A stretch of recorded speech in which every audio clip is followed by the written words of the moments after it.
Bonjour et bienvenue à votre émission d'actualité. Qu'en pensez-vous? Une émission où on analyse et on commente l'actualité de la semaine.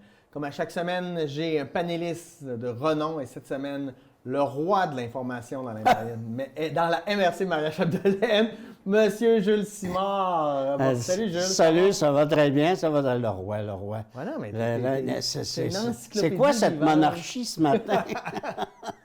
T'es la référence au niveau de l'information locale depuis de nombreuses années dans notre secteur. En fait, j'ai commencé en 74, d'ailleurs à la télévision locale, à la télévision communautaire, où là, on faisait plus technicien et on enregistrait, comme on dit. Et j'ai commencé, et à la radio, j'étais pour CKRS Radio dans le temps. Okay. J'étais correspondant pour eux autres pendant... Pour le nord du lac? Oui, pour le secteur d'ici. Et j'ai arrêté en 1980. Là où j'étais rendu... non, en 84. Parce qu'en 80, je me suis ramassé au quotidien. J'ai été au quotidien pendant Progrès dimanche et quotidien pendant une couple d'années, 3-4 ans. Après ça, j'ai arrêté. J'ai arrêté parce que j'étais revenu faire la couverture pour le quotidien dans le secteur ici. Et après la grève de 84 au quotidien, on me dit, non, là, tu vas revenir. Tu voulais pas? Et dans le temps, on arrêtait de travailler puis on se trouvait un employeur. C'était plus facile. Ouais. Et j'ai donc été... en fait, moi, je suis parti en affaires à ce moment-là. J'ai perdu beaucoup d'argent. Mais... Et t'es revenu plus tard parce que... Oui, je suis revenu en 2006. Okay. En 2005, pardon. 2005-2006, au Nouvel Hebdo. Où là, j'ai été pendant 11 ans de temps, jusqu'à le temps de ma retraite. Là. J'ai été... un parcours éclectique. Et ce qu'on comprend, c'est qu'en 1974, tu as commencé, tu as couvert un des éléments les plus importants du dernier millénaire, ma naissance. Ah, OK. Je pensais que tu dirais le scandale à la ville de Dolbeau, dans le temps qu'il y avait eu, on sait que l'ensemble du personnel cadre s'est un peu ramassé, prise. D'ailleurs, on avait eu une enquête publique qui avait été menée à ce moment-là. La commission municipale avait pris la direction de la ville pendant 2 ans, si mes mémoire m'est fidèle. Et on a eu à couvrir ça. Ah, je me souviens pas de ça. Allez, on va décoller ça. Dolbeau-Mistassini crée un fonds d'aide pour les entreprises. En quoi ça consiste exactement, ce fonds d'aide-là? Eh bien, ce que j'ai pu en lire, c'est qu'il existait un programme antérieurement qui permettait de faire en sorte que si tu avais une entreprise et que tu décidais de faire un projet d'expansion quelconque, tu pouvais bénéficier d'une aide financière de la ville de Dolbeau-Mistassini qui allait, si ma mémoire m'est fidèle, jusqu'à une vingtaine de mille dollars à ce moment-là. Et là, on porte ce programme-là, en fait, à 150 000 $. Tu peux avoir soit des prêts ou soit aussi une aide directe ou un prêt sans intérêt. En fait, il y a 2 ou 3 formes là, qui peuvent être faites pour des entreprises qui veulent effectivement prendre de l'expansion, améliorer. Au début, le programme était fait surtout pour améliorer les bâtiments. Ça permettait de... Alors, ce programme-là, c'est dans le cadre de la COVID. C'était ma question. Est-ce que c'est lié? Est-ce qu'on l'a bonifié à cause de la COVID? Oui, je pense que oui. C'est qu'il faut qu'on mette de l'avant un ensemble de programmes. Mais il faut dire qu'au niveau de la loi municipale, il y a été des choses qui ont été changées. Avant ça, tu ne pouvais pas, comme municipalité, intervenir directement dans la promotion au niveau d'une entreprise. Et je pense que depuis... je te le donne de mémoire, mais il me semble que c'était à peu près vers 2013-2014, où là, on a eu un amendement, effectivement, au niveau de la loi municipale, qui permet à une municipalité de pouvoir soit jouer avec un crédit d'impôt, un crédit de langue de taxe, ou encore même intervenir directement pour pouvoir être en mesure de favoriser une entreprise à venir s'implanter chez soi ou à se développer chez soi. Alors, le programme, donc, permet maintenant à la municipalité, oui, d'intervenir peut-être plus directement. Et avec des plus gros montants. Avec des plus gros montants je pense, ça dépend toujours aussi de la capacité de payer de la municipalité. Oui, tu sais, tu peux peut-être favoriser la même affaire à Notre-Dame-de-Lorette, là, mais je veux dire, tu n'as peut-être pas la même possibilité d'intervention directe. Ça ne veut pas dire que tu n'es pas capable de le faire aussi à Notre-Dame-de-Lorette, mais ça veut dire que tu as peut-être une capacité financière qui est plus limitée. Beaucoup plus limitée pour pouvoir On a vu le que la faire. pandémie a changé beaucoup aussi la manière dont les citoyens vont consommer, vont acheter, vont magasiner, ils délaissent beaucoup les centres commerciaux, ils vont beaucoup aller vers en ligne. Est-ce que tu penses que cette aide-là pourra aider les entreprises aussi à se tourner vers le numérique? Ça, je pense qu'il existe actuellement, tu sais, justement par au niveau du gouvernement provincial, on a mis de l'avant des politiques pour favoriser effectivement ce traitement-là. Il existe aussi des initiatives qui ont été faites tant par la Chambre de commerce où on favorise justement l'achat local avec Internet, aussi où ça se fait. Mais jusqu'à quel point un programme comme celui qui est là, c'est beaucoup plus, je pense, pour favoriser la création d'emplois. Et, tu sais, je veux dire, tu pourrais peut-être avoir une entreprise qui vient de mettre de l'avant un nouveau logiciel et ça te permet d'avoir, avec ce nouveau logiciel-là, oui, une entreprise qui se développe, qui part son siège social ici. Donc ça favorise peut-être davantage à ce niveau-là. Ah, OK, super. La cantine pour tous, je ne sais pas si tu as vu le projet, le tournant avec 3F pour faire des repas, en fait, pour les écoles, si j'ai bien compris. D'après ce que j'ai pu lire, moi aussi, là, c'est cela qui se met de l'avant pour pouvoir être en mesure de donner aux personnes qui ont... Parce que je pense que tu as un coût minimal qui vient. Si tu as plus de moyens, tu donnes plus d'argent, ce qui permet à quelqu'un qui a peut-être moins, donc, de pouvoir bénéficier là, du prix minimal. Il y a une forme de volontariat là, qui se fait là-dessus.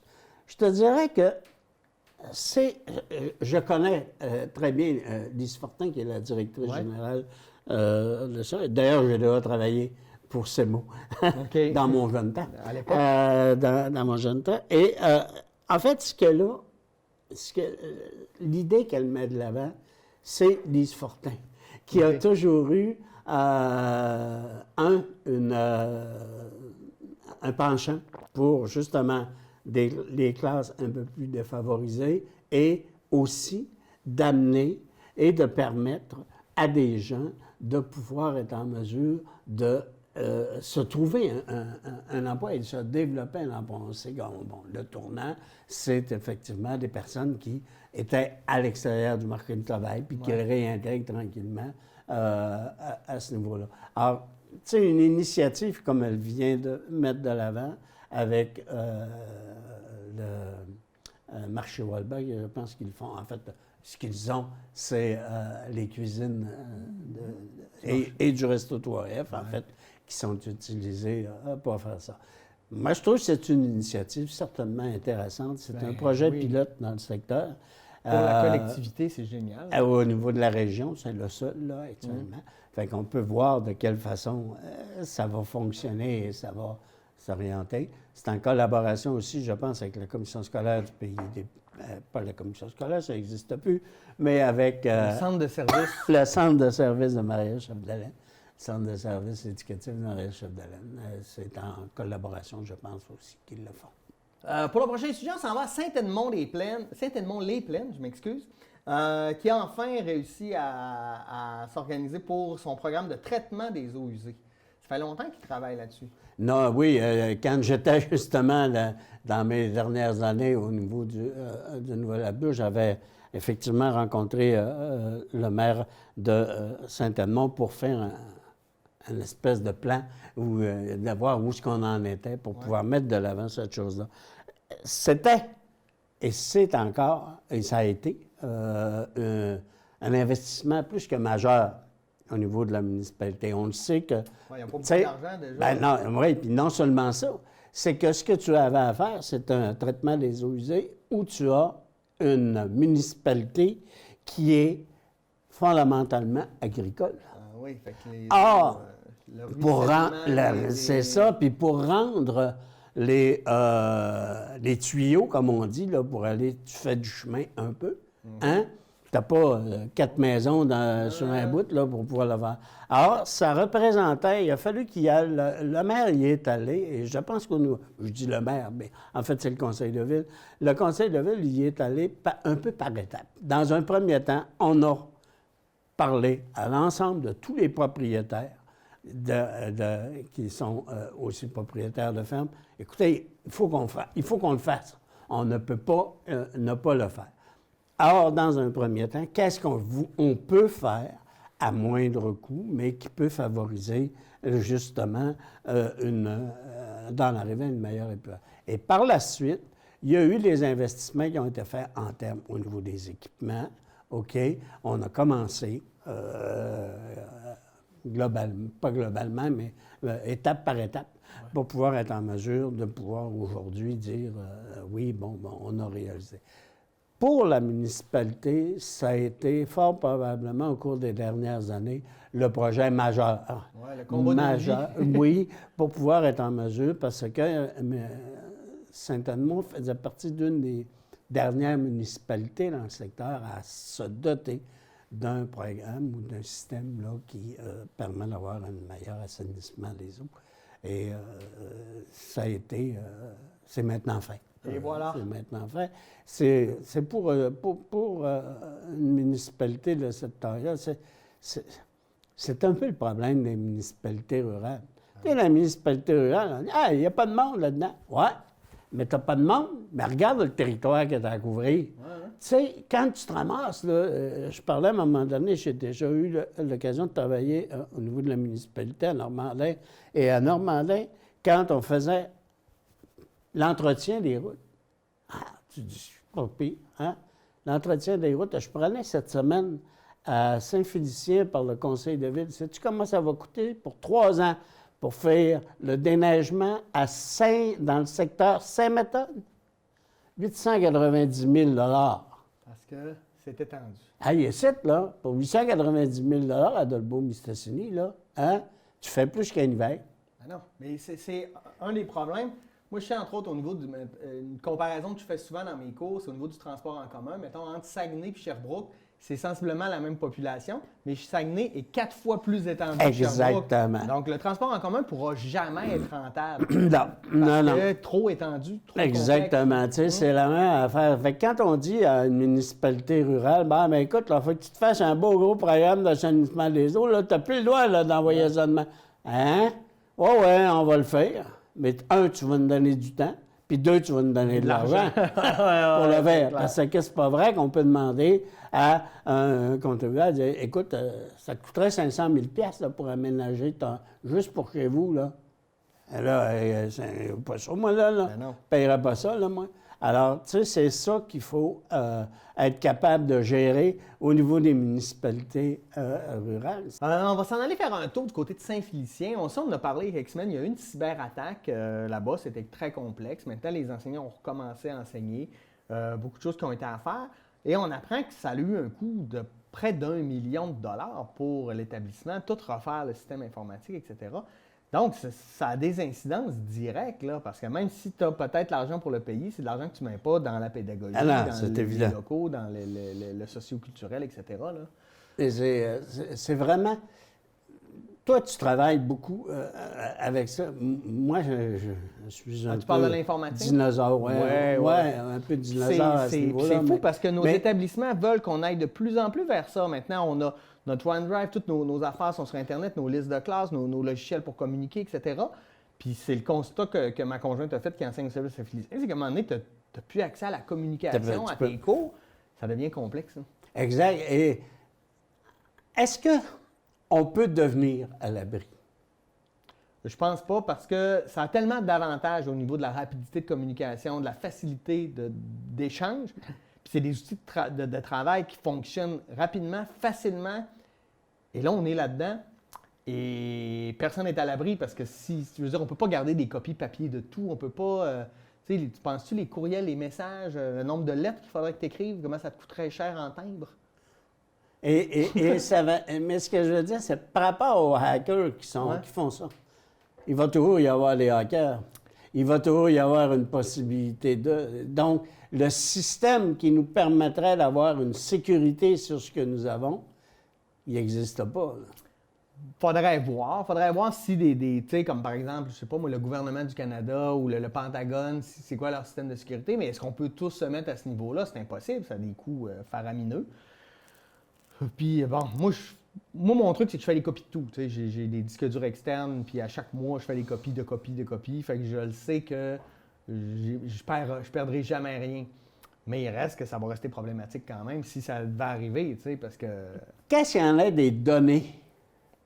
Des données individuelles, des étudiants, des professeurs. Bien là, on ne le sait pas parce qu'on le sait qu'il y a eu des vols de données. Mais tu sais, dans la dernière année, ma conjointe a eu des vols de données chez Desjardins, au gouvernement du Québec et à son... Ben, il est maintenant connu. Non, mais ce que je veux dire, mais au bout du compte, tu sais, ça n'a pas changé grand-chose.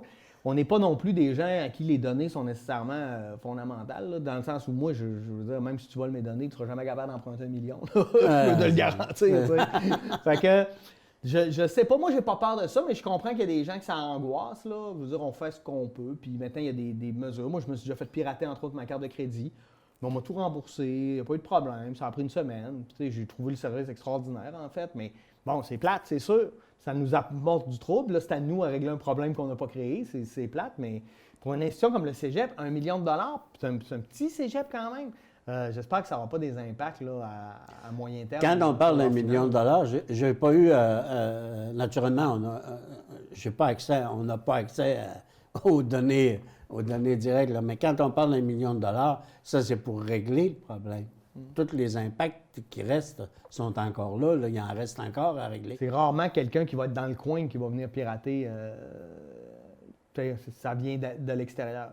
Comment mener des enquêtes? Donc, il faut trouvé dans quel pays. Tu sais, je vais vous donner un exemple très simple. Il y a des gens qui me parlaient d'un site où tu pouvais aller chercher gratuitement beaucoup de livres imprimés sans avoir à payer les droits d'auteur. Moi, je trouvais ça un peu étrange parce qu'on est obligé de payer les droits d'auteur. Tu sais. Mais le site est hébergé en Ouzbékistan. Donc, tu fais quoi? Non, mais tu sais, ton ouvrage, tu fais quoi? Tu fais rien. Tu peux rien faire fondamentalement. Ou du moins, si tu veux t'attaquer à ça, c'est mieux d'avoir les moyens, parce que donc ça devient complexe, en fait, tout ça. Je pense que le lâcher prise est la meilleure solution. Et oui, donc... là, dans le cas du Cégep, ils n'ont pas le choix. Là. Il faut qu'il y ait il faut que tu sois capable de fonctionner. Oui, clairement. On va rester à Saint-Félicien, les Serres Toundra, PME de l'année. Wow, quand même! À la Chambre de commerce, les Mercuriales. Les Mercuriales, oui, mais quand même. Puis même là-dessus, ils ont eu trois prix à ce niveau-là. On sait qu'ils sont aussi en projet d'expansion. Ben oui. De surcroît. C'est le fun. Puis avec la pandémie, on a vu aussi que l'approvisionnement local il est important. Puis plus on va être capable d'être autonome au niveau agroalimentaire, meilleur on va pouvoir faire face à ce genre de crise. Exactement, et ça va permettre de pouvoir avoir des masques plus rapidement. Mais, ceci étant, c'est une blague ça là-dessus, mais ce que je veux dire, c'est que pour cette entreprise-là, c'est effectivement des retombées qui viennent aussi pour l'ensemble de la région, je pense. On est maintenant, fort probablement, au niveau des concombres, nous allons être c'est la région qui va approvisionner quasiment tout le Québec, parce que je sais ils sont en pourparlers avec d'autres chaînes pour pouvoir, on sait qu'ils étaient avec IGA avant ça, maintenant. Là, ils sont d'autres chaînes là, qui sont en négociation pour pouvoir être en mesure aussi de les alimenter. Donc, on va tous... J'espère qu'ils ont une vision aussi où ils veulent pas s'étendre puis exporter leur cocon et leur piment à l'international. Tu sais, de rester sur le marché québécois, je pense que pour l'environnement aussi, c'est génial. Là. Il faut dire qu'ils utilisent des résidus pour chauffer. En plus. Hein? Ça permet de faire en sorte que l'entreprise doit gagner aussi fort probablement les prix au niveau de de sa capacité de faire du recyclage ou tu sais, de pouvoir... ça a aussi un effet. C'est un beau projet. Et c'est non seulement un beau projet, mais c'est une entreprise qui mène, et là, je fais abstraction de tout ce qu'il y a, parce qu'on sait qu'il y a eu des problématiques au niveau du personnel, tout le kit, on fait abstraction de ça. Là. On regarde comment est-ce qu'une entreprise de chez nous peut quand même réussir non seulement à percer dans son marché, mais d'être capable de devenir exactement un chef de file dans le secteur. Génial. Bravo, bravo.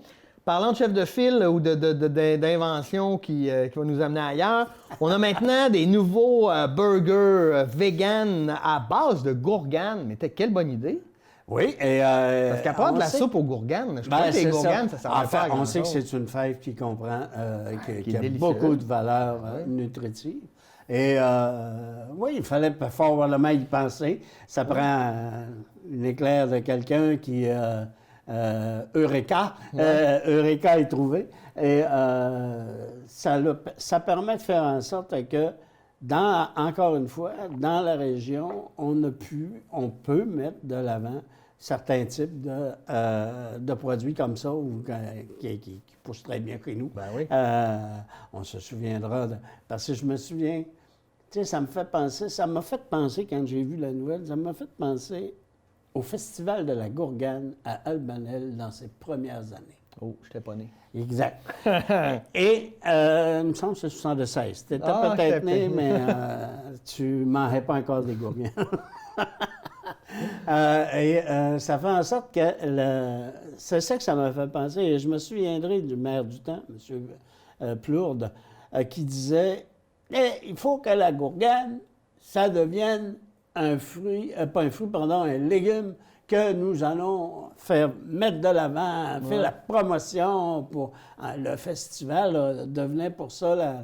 Et tu vois, regarde, ça prend encore une idée comme ça. Il s'en faisait, on mangeait de la très bonne soupe au gourgane à Albanel, et il y a eu des maîtres qui se mettaient de l'avant.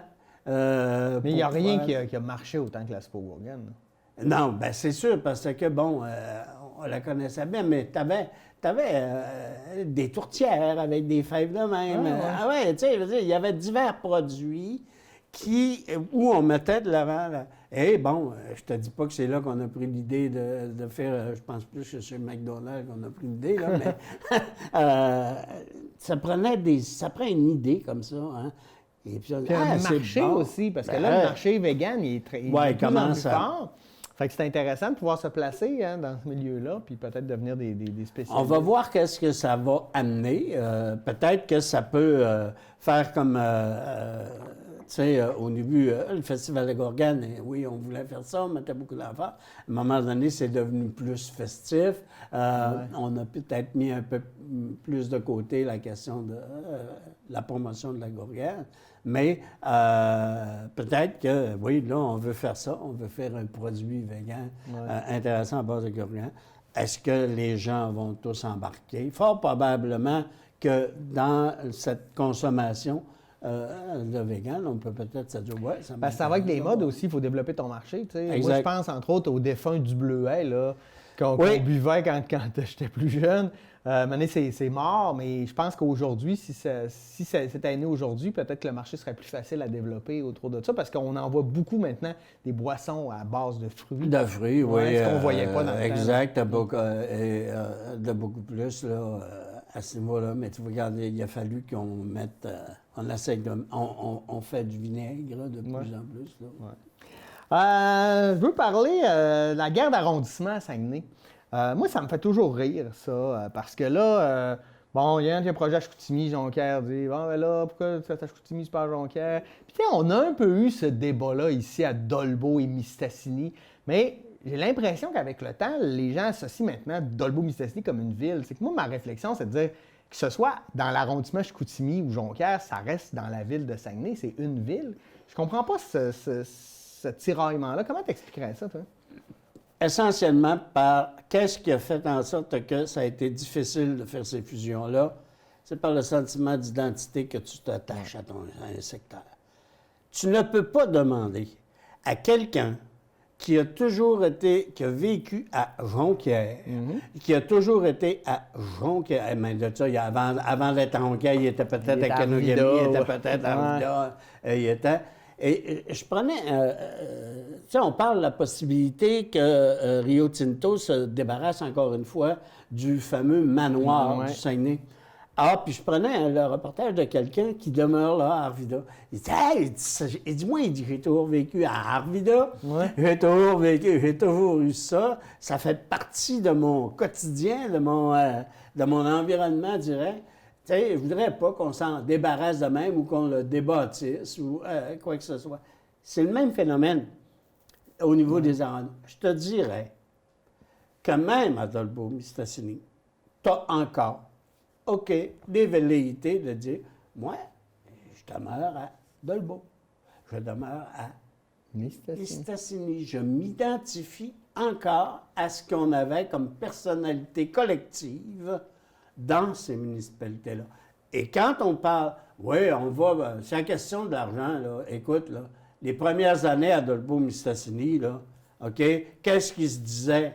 Ben oui, c'est sûr. Ben non. Tout s'en va à Mistassini parce qu'il y avait un retard sur certains équipements, sur certains l'assainissement des eaux. On prenait... Et tout le monde disait, regarde, on prend la rampe, on l'envoyait, voilà la fusion, là, ça fait ça. Sauf que, oui, il y avait peut-être certaines problématiques à régler, mais ça avait fait aussi l'objet, lorsqu'il y a eu des fusions, il y a eu de l'argent qui a été amené par le gouvernement. Et ça faisait partie des programmes qui étaient incitatifs à la fusion, qui faisaient en sorte que, bon, oui, il faut peut-être refaire un peu une partie d'avoir de l'eau potable meilleure. On va mettre tant de millions de regarde. On l'a, là. OK? On l'a, là, faites-les.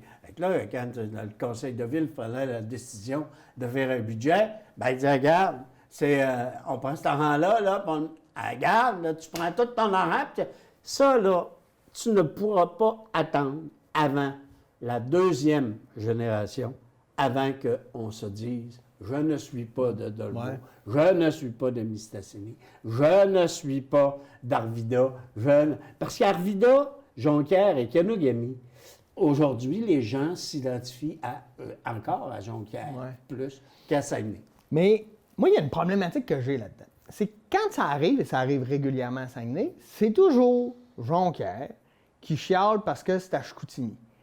Mais, donc, on légitime le fait de critiquer un investissement qui sera ailleurs que dans mon arrondissement. Mais si les élus de Chicoutimi faisaient la même chose quand il y a un projet à Jonquière, pas ça passerait, moi.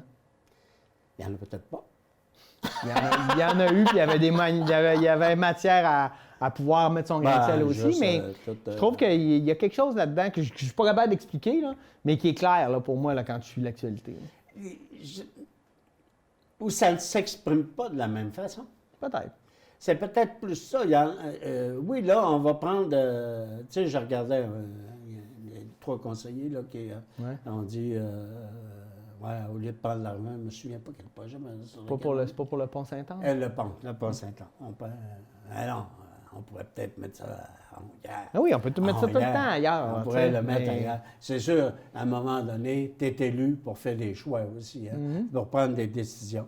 Et dans ces choix-là, je veux dire, le pont Saint-Anne représente, qu'on le veuille ou non, au même titre que tout à l'heure, on parlait du manoir du Saguenay, au même titre. Un icône.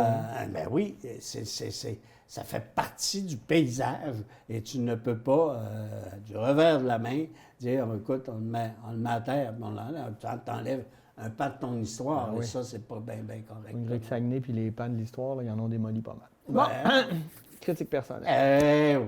Hey, on prend une petite pause, on revient tout de suite après la pause. Restez avec nous. Vous le savez, j'aime aller voir des matchs en personne pour encourager nos équipes. Mais en ce moment, il faut se serrer les coudes. Il faut juste être discipliné et ça, je sais qu'on est capable. Il suffit juste de suivre les mesures en place. Éviter les rassemblements en famille ou entre amis. Respecter le 2 mètres. Plus on va le faire, plus vite on va pouvoir remplir des estrades comme ici.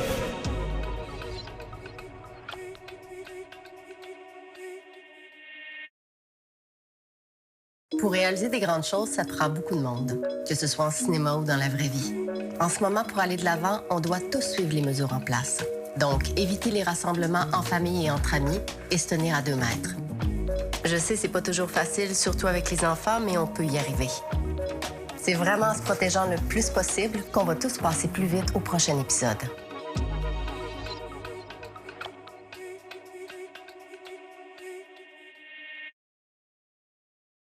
Je savais que ma fille voyait des amis, qu'elle faisait attention, puis je la crois. Elle avait aucun symptôme, donc elle s'est envenue à la maison. Sauf qu'elle est tombée malade, puis moi aussi. Dans mon cas, je suis passée à 2 doigts de mourir. Je suis contente d'être toujours en vie, parce que j'aurais surtout pas voulu que ma fille vive avec ça sur la conscience. Croyez-moi, la COVID-19, c'est sérieux. Moi. Moi. Moi. Moi. Moi. Moi. Moi. Moi. Moi. Moi. Moi, je travaille en français. Moi. Je travaille en français. Moi. Je travaille En français. Moi, je travaille en français. Moi, je travaille en français. On est de retour de la pause et on continue immédiatement dans l'actualité. On part de la région, mais c'est une question beaucoup plus large que j'ai à te poser. Il y a des accusations de cas de racisme envers un Autochtone à l'hôpital de Chicoutimi. Tout ça quelques jours après ce qui s'est passé à Joyce Echaquan là, à Joliette. On ne commentera pas ce dossier-là parce qu'il y a peu d'informations, il y a une enquête, etc. Mais ça m'amène à réfléchir, et je me suis posé la question toute la semaine dernière. Le gouvernement reconnaît qu'il y a du racisme au Québec, mais ne veut pas dire qu'il y a du racisme systémique. Tous les spécialistes, tout le monde s'entend pour dire qu'il y a du racisme systémique au Québec envers les Autochtones. Pourquoi le gouvernement n'ose pas dire ça? C'est quoi, ce racisme systémique? C'est que le système nous amène à être raciste sans le vouloir. C'est que fondamentalement, on a créé, comme la culture du viol, on ne dit pas que tu es un violeur, on dit que culturellement, tu as des comportements que tu ne réalises même pas que tu as. Parce qu'en société, on a grandi avec des préjugés, parce qu'être raciste, là, c'est pas inné, là, ça s'acquiert, parce qu'on voit, on répète des comportements, on comprend les choses en tant qu'enfant qu'on va perpétrer avec le temps. Et, je veux dire, la situation des Autochtones est... Si je le reconnais, là, Ouais. le racisme systémique, je me pose des questions. Oui, là-dessus. c'est correct. Et en profite, oui, vas-y. quand même un spécialiste en avant de moi, là. Si je reconnais ça, c'est quoi que ça va faire pour solutionner? Est-ce que le fait de le reconnaître va solutionner? Parle à n'importe quel expert. Reconnaître un problème, c'est le premier pas pour le régler. Et Si quand- tu ne et reconnais quand pas le un gouvernement problème, dit- comment tu vas faire pour le régler?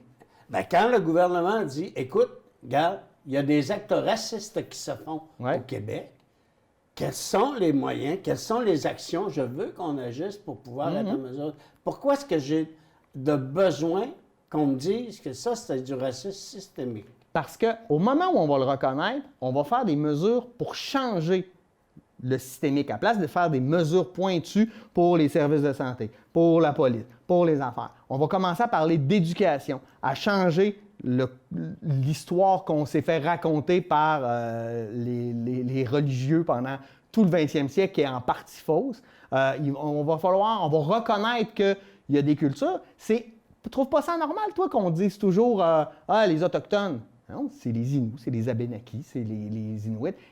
Non, mais pourquoi on ne les reconnaît pas pour ce qu'ils sont? C'est des peuples qui existaient bien avant, qui occupaient le territoire.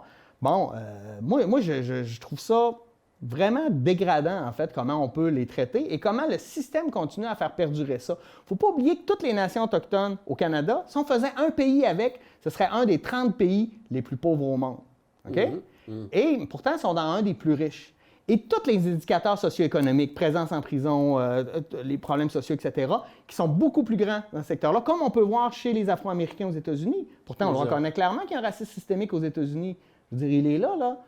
Ben là, parle-en à Trump. Non, parce qu'on ne peut pas parler de rien. Il y a la vérité, puis il n'écoute pas. Oui, c'est ça.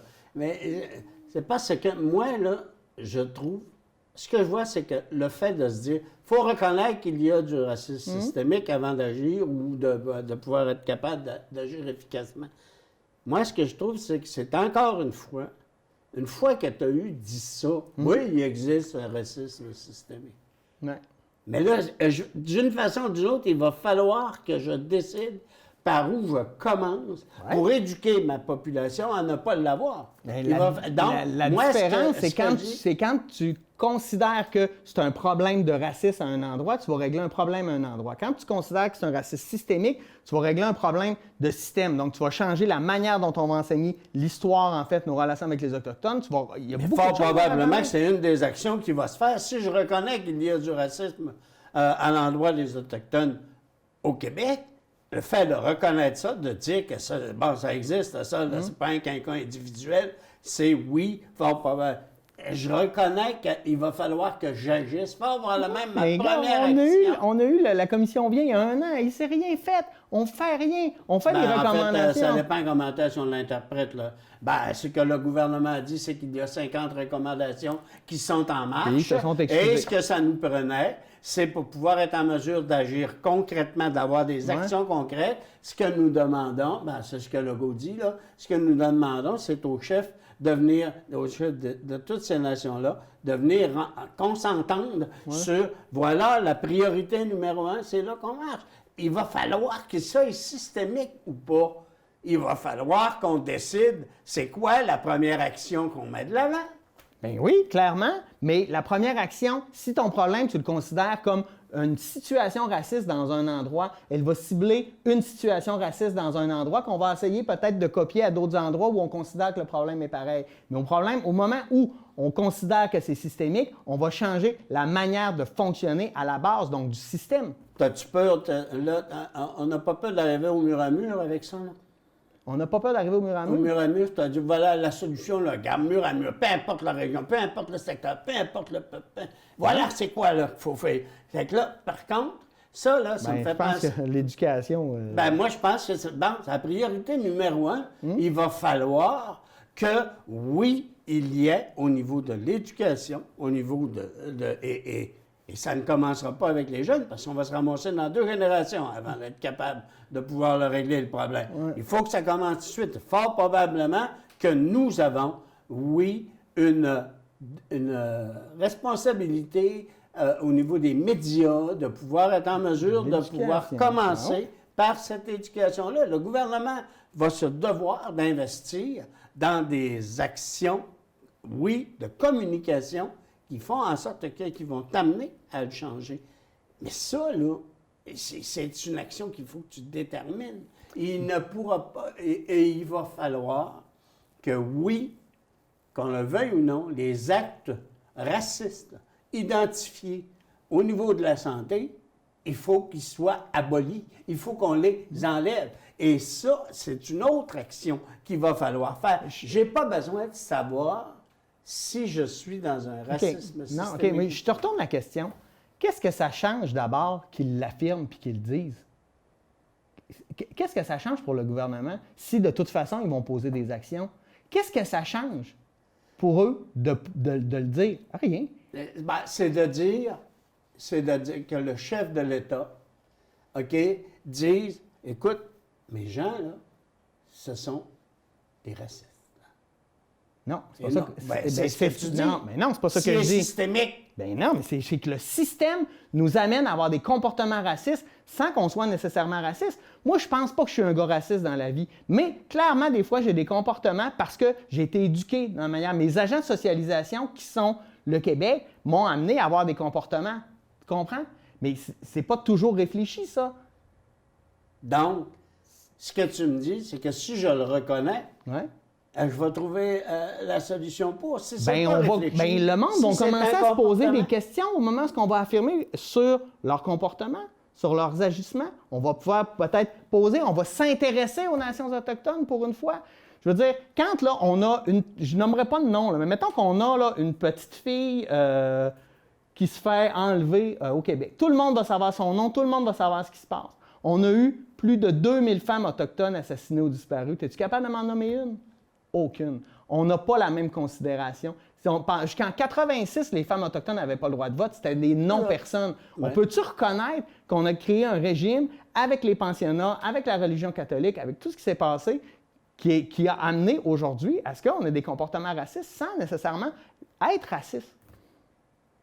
Tu comprends-tu l'essence du racisme systémique? Quand le gouvernement dit « il y a du racisme au Québec. OK? C'est les individus qui le font. Et de là, elle a dit que c'est le système qui le fait. Je comprends ce que tu m'as dit. Oui, je sais, mais moi là, l'impression que j'ai... c'est parce que si c'est le système qui l'amène, et donc tu me changes le système. Ben oui, il faut changer les affaires. Oui, mais tu vas le changer. C'est quoi que je change? Qu'est-ce que ça change de le dire ou pas le dire? Donc, affirmons-le, on va partir sur une base égale. C'est tellement facile de dire « Ah non, moi, je suis pas raciste, ça s'est passé à Joliette. Moi, je fais pas ça. » Non, mais culturellement, on fait tous, on pose tous et on a tous des commentaires et des réflexions et des manques de respect ou de l'incompréhension envers ces communautés. Oui. Et je dirais même que oui, par rapport aux Autochtones, mais je te dirais même par rapport à certaines autres. Oui, mais commençons par les gens. Puis moi, là, il y a un rapport là-dedans que je trouve étrange. Hein? Beaucoup de gens, j'ai l'impression que le Québec s'est beaucoup bâti face à sa victimisation face au Canada anglais, mais a de la misère à affirmer que lui a été aussi le bourreau des Autochtones au Québec, parce qu'il est comme pris entre deux eaux. Oui. J'ai l'impression que... Ça, ce phénomène-là, là, mais c'est pour ça, là, tu sais, on voudrait donc bien que le Canada reconnaisse qu'ils ont été méprisants envers les Québécois, mais nous, on n'est pas prêt à dire qu'on a été méprisants envers les Autochtones. Moi, je pense que ce qui se dit actuellement, c'est que il faut que nous éliminions tout comportement raciste au niveau de la société. On ne réussira pas ça. Ben non. Mais il faut que l'on s'attaque à certaines par des actions à certaines de ces considérations-là, de ces comportements. Oui, de toute façon, on n'arrivera pas à s'en non, mais, c'est parce que moi, je pense que c'est une... que je le reconnaisse ou pas, OK? Si c'est pour reconnaître et que ça amène à rien, ça me donne rien. Si je reconnais qu'il faut que nous fassions des actions afin de contrer des comportements racistes, je pense que là, on s'en va vers la moi, je pense qu'au moment où on sera capable de le reconnaître, moi, je te retourne la question, si ça ne change rien, pourquoi pas le dire? Parce qu'au moment où on va le reconnaître en tant que société, nos actions vont être collectives et ne seront pas ciblées sur des individus ou des cas particuliers. Moi, je crois bien gros à ça. Maintenant, on va changer de sujet parce qu'on va en parler tout le reste du temps. Hey, course au PQ. Parlons de nationalisme. Course au PQ, comment ça se passe? Le vote est cette semaine. Oui, c'est quoi ton analyse? Vendredi, ouais. On devrait être en mesure de connaître... le nouveau chef? Qui est le nouveau chef, parce que, bon... Il y a 4 hommes? Il y avait quatre hommes qui se présentaient. Ça devrait... Ce qu'on me dit, c'est que j'ai pu aussi constater, c'est que dès lundi matin, parce que tu peux voter de deux façons, soit par téléphone ou encore par Internet. Okay. Et dès lundi, ça n'a pas déroulé. Au moins, d'après ce qu'on peut voir, c'est qu'on a, au niveau du membership, oui, on a senti le besoin de voter, de faire valoir par son vote, son choix sur le futur. Alors ça, j'ai hâte de voir le taux de participation. On sait qu'il y a 30 quelques mille membres en règle qui pouvaient voter. Or, ça va être intéressant de voir qu'est-ce qu'il y en a. Il y a eu des sondages qui ont été faits au niveau de la population générale et non pas nécessairement au niveau des membres. Il faut faire attention quand on lit ces sondages-là. Et il faut vraiment oublier aussi que quand tu lis les sondages, parce qu'il y a un phénomène dans les courses à la chefferie au Parti québécois, OK, qui a toujours été en vigueur et que jamais personne ne met de l'avant. Mais toi, tu vas faire ça aujourd'hui. Oui, OK? Il n'y a pas de la discrimination systémique envers les régions. Envers les régions, c'est là que je te dis qu'il y a... on a des candidats actuellement qui se présentent, qui sont d'origine des régions et qui ont mis de l'avant dans les idées qu'ils voulaient faire valoir que la place des régions doit être importante. La grosse majorité du membership, qu'on le veuille ou non, en termes de population, à Montréal. Il est à Montréal. Or, à Montréal, si je tiens un discours où, sans mettre de côté la question des aspirations de certains types de régions, je ne les mets pas de côté, Mais ce qui est plus valorisant, c'est la population qui doit répondre à des problématiques qui sont davantage situées dans des grands centres et que l'indépendance du Québec permet de pouvoir les régler. Tu comprends? Je vais aller chercher, que je le veuille ou non.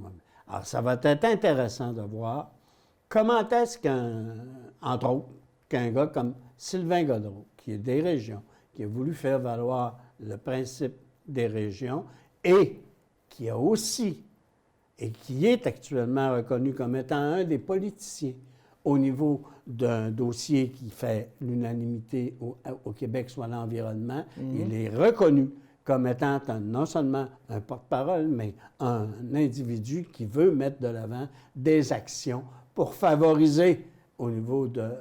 d'ailleurs, il veut faire du Québec le premier pays à être à l'ONU et pays vert. Donc ça veut dire que toute ton économie, ça veut dire... Une grosse transformation. Ben oui, mais ça amène un mot, tu as dit beau projet de société aussi. Hein, donc, transformer une société, changer le système, ça se peut. C'est en plein ça. C'est en plein ça. Mais ce que ça te prend un geste de rupture quelque part.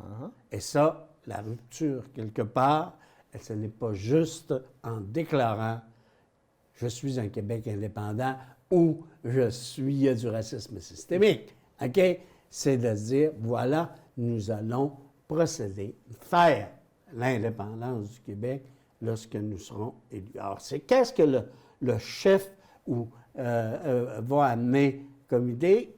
J'ai eu l'occasion d'écouter aussi Plamondon, OK? J'ai même acheté son ouvrage, là. Ouais. Lui, c'est, bon, le camp du oui, il faut que nous remettions le camp du oui. C'est d'amener politiquement le Parti québécois à être non seulement plus nationaliste, mais à se dire, pour pouvoir être en mesure de s'accomplir pleinement, voilà ce que nous devons faire. L'environnement, ou, le projet de société est « soyons indépendants ». Tandis que, bon, Gaudreault amène « soyons indépendants pour pouvoir faire ça ». Ouais. OK, la différence m'apparaît aussi là. Est-ce que les membres vont faire le même type d'analyse que ce que je fais là? Fort probablement pas, mais à tout le moins, il va y avoir encore ce clivage entre les régions. Qu'est-ce que tu penses des deux autres candidats, Bastien et Nantel? Bon, Nantel, je pense que... Je pense qu'il croit à l'indépendance du Québec. OK? Il a... ce qu'il suit, c'est son passé. Lui. Bon, c'est un humoriste, je veux dire, ça veut pas dire... Il est populaire, il est connu, il s'exprime bien, il est très articulé sur la question de c'est quoi. Ça, j'ai pas de misère, on n'a pas de misère avec ça. Mais sa connaissance du monde politique, c'est ça. Peu importe. Et moi, j'ai toujours dit, tu sais, à un moment donné, j'ai participé à des élections où est-ce qu'on disait, il y a un maire qui se présente, député. Ah! On va voter pour lui, il sait c'est quoi la politique. Il se battait contre quelqu'un qui n'était pas maire, OK? Et qui n'avait pas été ministre dans un... lui, là, il est aussi... Il n'y a rien d'écrit qui dit que ça te prend d'être maire pour pouvoir être capable... Il y en a plein qui arrivent en politique puis qui le même fait. Lui, il est aux prises avec « Je suis un humoriste et oui, je suis un humoriste qui croit à l'indépendance du Québec, mais ce que les gens peuvent avoir peur, c'est se dire « Écoute, vas-tu nous envoyer une blague? » D'ailleurs, il l'a reconnu au tout début, que c'était un gros frein. Et je pense qu'il l'a eu pendant tout le long. D'autre part, le type de campagne à la chefferie qui a été menée, qu'on a menée, qu'on est obligé de mener, OK, où est-ce que tu ne pouvais pas voir de monde, mais que tu pouvais regarder les écrans de l'ordinateur, ça fait en sorte qu'il n'y a pas eu non plus la chance de se faire voir et entendre adéquatement ou correctement. Je sais que les autres en ont fait de ce genre d'activité-là, mais Avec 20 personnes, là, tu ne rencontres pas 150 puis 200 personnes dans un comté. Tu en rencontres 20. Puis les 20 que tu rencontres, c'est fort probablement des 20 qui vont au départ de pied. Ils n'auraient pas eu besoin de te voir. Oui, c'est ça. Mais c'est pas grave. Alors, c'est ce qu'il y en a. J'ai hâte de voir les résultats, par ailleurs. Mais, tu sais, il y a le phénomène aussi de tu fais un premier choix, un deuxième choix, et tu avais la possibilité de faire un troisième choix. Or, si au premier tour, tu n'as pas 50 plus 1, je ne me souviens pas c'est quoi le pourcentage. Oui. C'est 50 c'est 50 plus 1. Donc, tu vas prendre tous ceux qui ont voté pour toi au deuxième choix, tu vas les additionner. Alors, je pense que c'est là-dessus que... D'ailleurs, quand Jean-François Lisée a remporté, ça a été le phénomène aussi, qui est ton deuxième choix. Bon. Je veux te ramener 50 ans dans le passé, crise d'octobre. Là, on fête les 50e anniversaire de la crise d'octobre. Et là, on voit ressortir beaucoup de gens qui disent on voudrait avoir des excuses. On voudrait que Ottawa reconnaisse les événements, que c'était de l'abus, etc. Et le gouvernement fédéral semble pas très chaud à l'idée. Pourquoi moi, je pense qu'il y a bon à te faire le chou. Hein? Il y a bon à te faire le chou. Non. Non. Je pense qu'il assume... Écoute, le fédéral dit, et a dit dans le temps, on a une insurrection appréhendée. Or, on prend la loi des mesures de guerre et on s'organise pour que ça n'aille pas plus loin. Il y avait eu des petites bombettes avant, là, puis tout le kit. Et là, on se dit, wow, on arrête, tous tes droits individuels, t'en as peu. On va l'arrêter qui on veut, puis de la façon dont on veut. Puis on va, mais ça a été démontré que ça ciblait beaucoup les nationalistes, le Parti québécois, etc. C'est évident. C'est évident qu'ils sont allés chercher. Je prenais hier soir un reportage, ils sont même allés en Alberta, oui, c'est ça, j'ai vu ça. Pour voir qu'il y avait des gens qui étaient sympathiques aux idées du FLQ. Ça, là, moi, je pense que le fédéral, il a agi comme il pensait qu'il devait agir. Il a eu peur. Toi, tu penses qu'il n'y a pas besoin de s'excuser, puis... Pourquoi il s'excuserait? Pourquoi? Pour reconnaître. Reconnaître ses erreurs, moi, je pense que c'est un geste... Pour eux autres, il n'y a pas d'erreur, le fédéral. Oui, c'est ça. C'est ça que je comprends, c'est qu'il n'y a pas eu d'erreur. Il n'y a pas eu d'erreur pour eux autres. Pour eux autres, c'est qu'ils pensaient qu'on se serait... Parce qu'il ne faut pas être oublié qu'on était aux années 70. Donc, au tout début, on est en 1900. On vient d'assister dans le monde entier aux années 60. Où est-ce que tu as eu des mouvements comme qui existaient au FLQ qui ont fait en sorte que le pays sont devenus indépendants? Oui.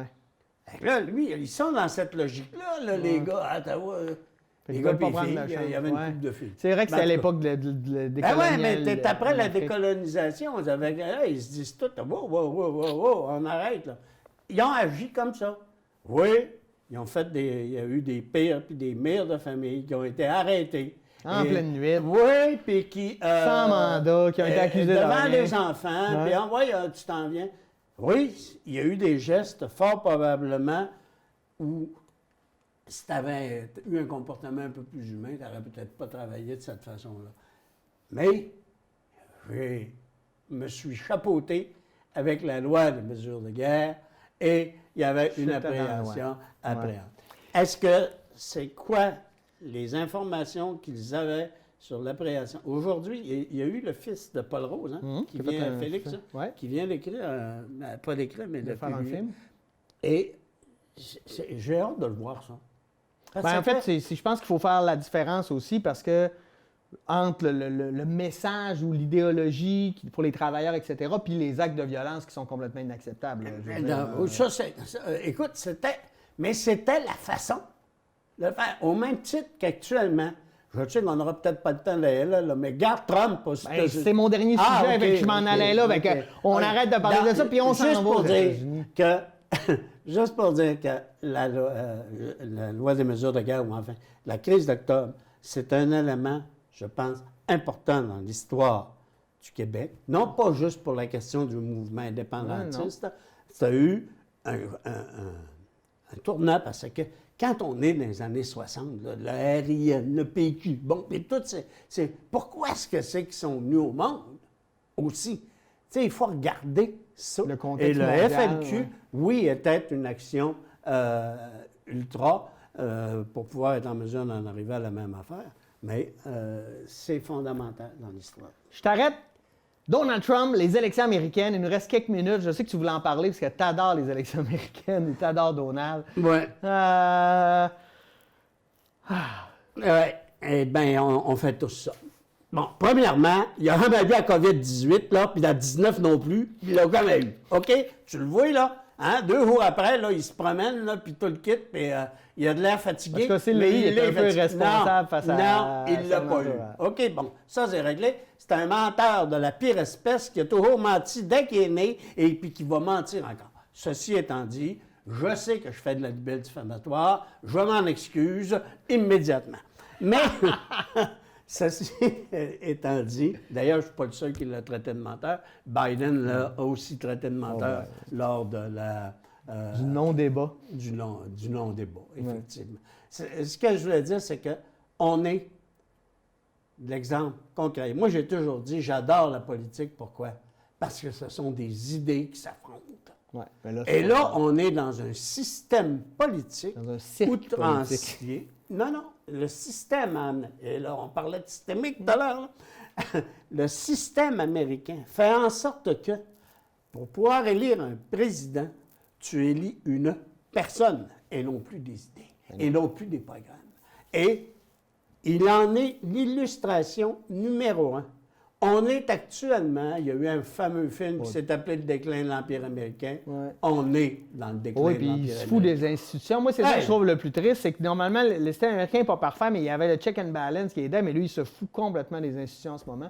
Moi, c'est ça que je trouve le plus triste, en fait, dans cette histoire. Mais, pour les Américains, entre autres. Oui, mais le peuple américain est tellement divisé. Tellement divisé. On polarise tout en ce moment. Tout est polarisé. Ça fait qu'on n'est plus capable d'avoir vraiment une réflexion saine en faisant le tour de la question parce qu'il faut rapidement savoir on est dans quel camp, puis pourquoi, puis... Mais la vérité est beaucoup plus grise qu'on pense. Merci, Jules Simard. C'était très agréable encore d'être avec toi aujourd'hui et discuter de tout ça. Merci à vous d'avoir été des nôtres. Nous, on se dit à la semaine prochaine pour une nouvelle édition de Qu'en pensez-vous? Bonne semaine!